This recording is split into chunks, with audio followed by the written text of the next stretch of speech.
Hirap din 'pag walay money, oo, sobra.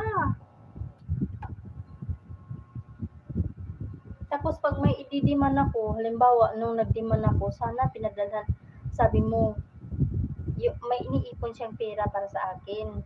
Tapos sabi niya, may pangalan pa yung envelope ng Joy.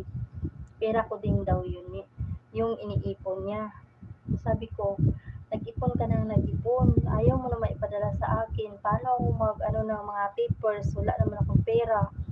Tapos nung humingi ako, sana pinadala mo na lang yung pang visa, pang medical, kasi malaki yung palitan. Nanghihinayang ako ba? Malaki ng palitan, umabot ng 60 plus. Sayang.